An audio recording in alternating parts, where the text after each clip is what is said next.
Hey, what's going on YouTube? It's FPL Yusuf and welcome back to another video on my channel. Today we're going to do a video solely around FPL Challenge heading into game week 33. This is the first time I've actually done an FPL Challenge video on my channel, so I hope you guys like it. Let me know in the comments below if this is something you want to carry on seeing regular. Like I said in my previous video that I've uploaded today, FPL Challenge is something that I've been sort of getting used to over the last few weeks just to see how it goes, to see if sort of a lot of people take to it. And I thought, do you know what, let me just make a video on it quickly. um, they won't be long videos, these ones, because it's just going to be going over my team and what the actual current challenge is for the week. But without further ado, let's just get right into this video.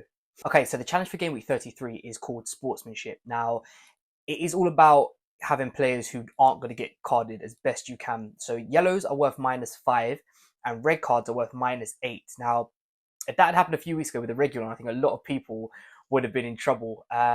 It's very difficult to predict with players. Obviously, there's some players who you can sort of get the gist that they do sort of pick up bookings quite frequently over the season.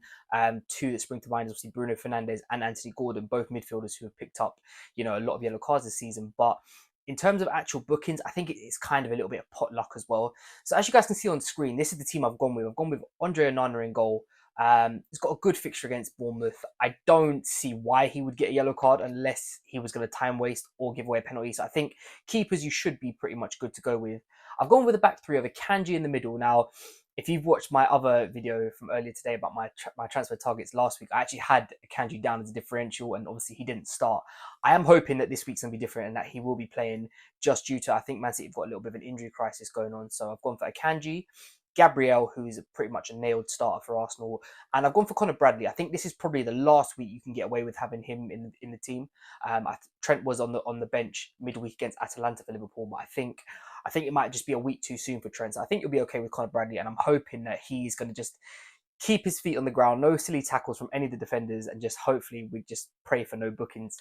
So as you can see on screen, the midfield five I've gone for is Kevin De Bruyne, Mo Salah, Cole Palmer, Luis Diaz, and Garnacho as well. Now, there's a few controversial picks in here, Kevin De Bruyne being one of them. The reason why I've gone for him is Phil Foden obviously did limp off midweek against Real Madrid. At the time of recording, I don't actually know how he is. Pep hasn't come out with any updates from his press conference, so I'm assuming that De Bruyne will be the one to start. Now, obviously, when we saw De Bruyne play with Haaland against Luton last time, I think Haaland got 5 goals, De Bruyne got 4 assists. Now, I'm not expecting that to happen again, but if Foden is out, I think De Bruyne will be that main man in the middle, especially because he was rested.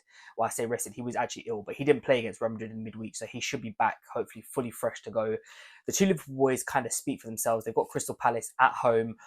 They're going to have to bounce back after a poor result in the Europa League against Atalanta. I'm expecting goals from them, and them two, both on the wings, look to be like Liverpool's main outlets at the moment. So I think Luis Diaz and Mo Salah, kind of no brainers on this one. Cole Palmer, he's just one of those players that no matter who he's playing against, he's going to be in my team solely because I just think he just ticks over nicely. He's on penalties for Chelsea, doesn't seem to miss them, and kind of everything that Chelsea do goes through him, and he doesn't seem to pick up many cards anyway, which obviously for this week is key.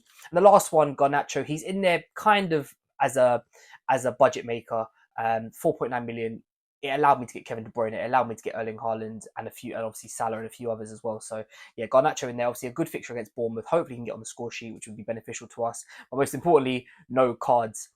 And finally, up front, I've gone for Erling Haaland and Alexander Isak. Haaland, as I said previously about his record against Luton, my only concern about him is that, well, will he play the 90 minutes? Obviously, City have got to go and play Real Madrid again next week. Now, obviously, a 3-3 result in the Bernabeu isn't exactly a bad result for them. Coming away with a draw isn't the end of the world.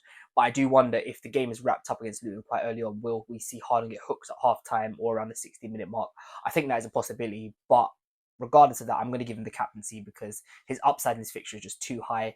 And finally, I've gone for Alexander Isak at home to Tottenham. Tottenham haven't kept a clean sheet in the league, I don't think, since I think the last time I saw the stat was about October, which is just mind blowing to me. So for me, Isak, I expect that game to have goals. I don't think either defense is great. I think both the attacks are what everyone's going to be sort of investing in. So I think for me, Alexander Isak, again, on penalties, as you can see on this team, there's a lot of penalty takers there because it is just an extra route to points.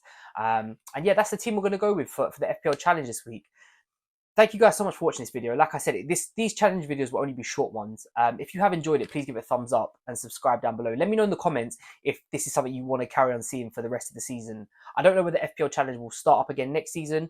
I know this is just like a test beta period, but yeah, if it's something you guys want to see, let me know and I'll carry on making them. But once again, thank you so much for watching and I'll catch you next time.